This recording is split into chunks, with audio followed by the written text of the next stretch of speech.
Naquele tempo, Jesus disse a seus discípulos: é inevitável que aconteçam escândalos, mas ai daquele que produz escândalos. Seria melhor para ele que lhe amarrassem uma pedra de moinho no pescoço e o jogassem no mar, do que escandalizar um desses pequeninos.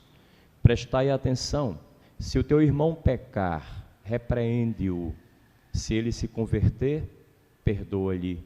Se ele pecar contra ti 7 vezes num só dia, e 7 vezes vier a ti, dizendo, estou arrependido, tu deves perdoá-lo. Os apóstolos disseram ao Senhor, aumenta a nossa fé. O Senhor respondeu, se vós tivesseis fé, mesmo pequena como um grão de mostarda, poderíeis dizer a esta amoreira, arranca-te daqui e planta-te no mar, e ela vos obedeceria. Palavra da salvação. Caríssimos irmãos e irmãs, uma palavra simples, breve, ancorada no Evangelho que nós acabamos de escutar nesse dia de hoje. Ele traz 3 temas que naturalmente dizem respeito a nós: o tema do escândalo, o tema do perdão e o tema da fé. Ai daquele que escandalizar um desses pequeninos.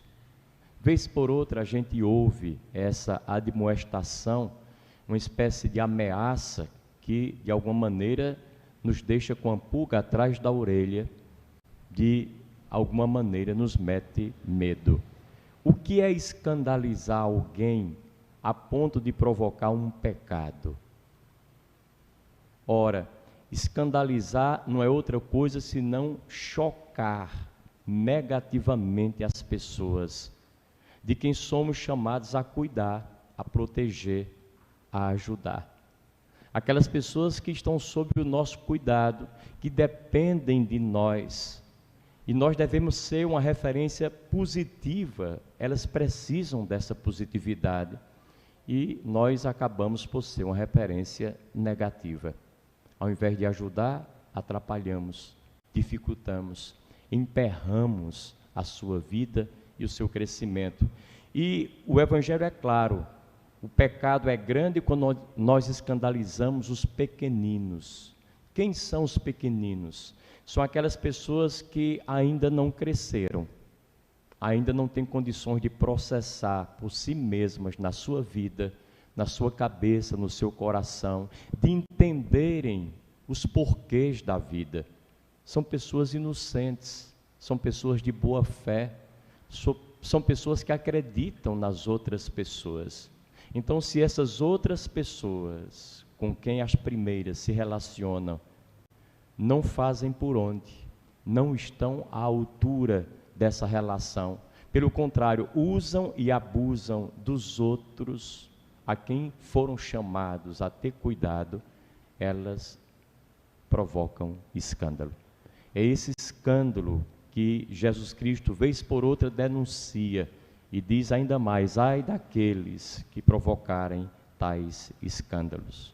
Ou seja, a gente é chamado a cuidar de um menino, de uma criança, e se a gente não tiver o cuidado necessário com ela, ela não vive, é arriscado que morra. Ela não cresce, ela não evolui, porque depende do cuidado de um adulto, seja lá que adulto for. Então, o que o Evangelho quer é que nós sejamos uma referência boa para as pessoas, de maneira que as pessoas que chegam até nós possam dizer, eu estou seguro diante desse irmão e dessa irmã, me sinto bem, confio e sei que posso me entregar. Por quê? Porque essa pessoa vai me ajudar, vai alavancar a minha vida, me fazer crescer, não vai me prejudicar. Se a gente faz o contrário disso, a gente está em pecado.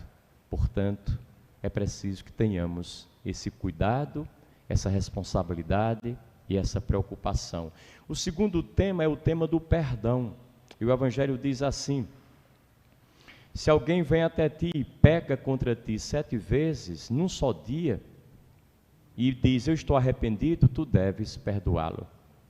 Esse tema do perdão é muito importante para nós. Talvez seja o melhor e mais contundente, mais necessário, mais urgente, porque entre duas pessoas em casa, marido e mulher, por exemplo, que convivem diariamente, são duas pessoas estranhas, são diferentes. O marido veio de um canto, a mulher veio de outro. As famílias são diferentes, os pensamentos, os valores são diferentes. E foram colocadas no casamento numa mesma casa, para viverem o resto da vida juntos. Então, se essas pessoas diferentes não forem capazes de se perdoar uma a outra, o casamento não tem pernas para andar, não dura muito tempo. O perdão é uma necessidade entre pessoas que são naturalmente diversas e distintas. E quando a gente perdoa, a gente não esquece não. Muita gente acha que perdoar é esquecer. E às vezes diz: padre, olha, eu não perdoei fulano de tal ainda. Eu faço de tudo para esquecer o que ela me fez de ruim, mas não esqueço.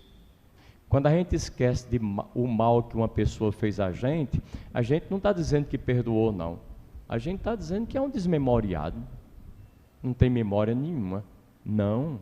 A gente se lembra daquilo que fizeram contra a gente, mas a gente não para lá. A gente continua andando. Porque a vida é para frente que a gente leva, é para frente que a gente anda. Então, perdoar é não ficar preso às coisas ruins que fizeram contra nós há um ano atrás, 2, 3, 10. Mas também é não aprisionar as pessoas que fizeram alguma coisa contra nós. Dá a nós e a elas a permissão para que continuemos andando, evoluindo. Porque aquilo que eu fiz há um ano atrás, eu já não sou aquela mesma pessoa. Eu mudei, minha cabeça evoluiu, tem tanta compreensão que eu não tinha naquela época que eu tenho agora. Então eu não posso pagar a vida inteira por uma coisa que eu fiz há 20 anos atrás.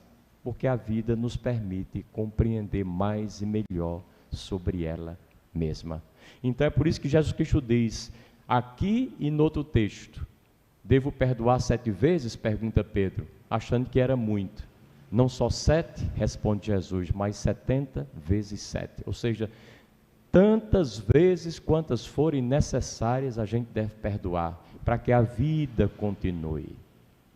E quem perdoa, mostra que Deus está consigo. Porque uma pessoa humana sozinha, por ela própria, ela não perdoa. Ela quer se vingar. Mas quando a gente é capaz de perdoar, é porque não somos nós que perdoamos, é Deus quem perdoa através de nós. Então o perdão é uma maneira de provar que a gente está em Deus e que Deus está na gente. Por isso que o perdão é muito sublime, é muito grandioso. E o terceiro assunto do Evangelho é a fé. O texto diz: os apóstolos disseram: Senhor, aumenta a nossa fé. De vez em quando as pessoas chegam a nós: padre, minha fé está tão pequena, minha fé está tão pouca. Aqui é uma coisa importante: a fé de uma pessoa, se ela existe, ela nem pode aumentar e nem pode diminuir. A fé é sempre do tamanho dela. Não existe uma fé grande, uma fé pequena. Às vezes é o nosso ânimo que está em baixa, ou então está muito elevado. Quando a gente está triste porque perdeu um ente querido, por exemplo, a gente acha que está sem fé, sem vontade de comer, sem vontade de sair, sem vontade de trabalhar, sem vontade de rezar. Não, a gente está triste porque teve um motivo para isso.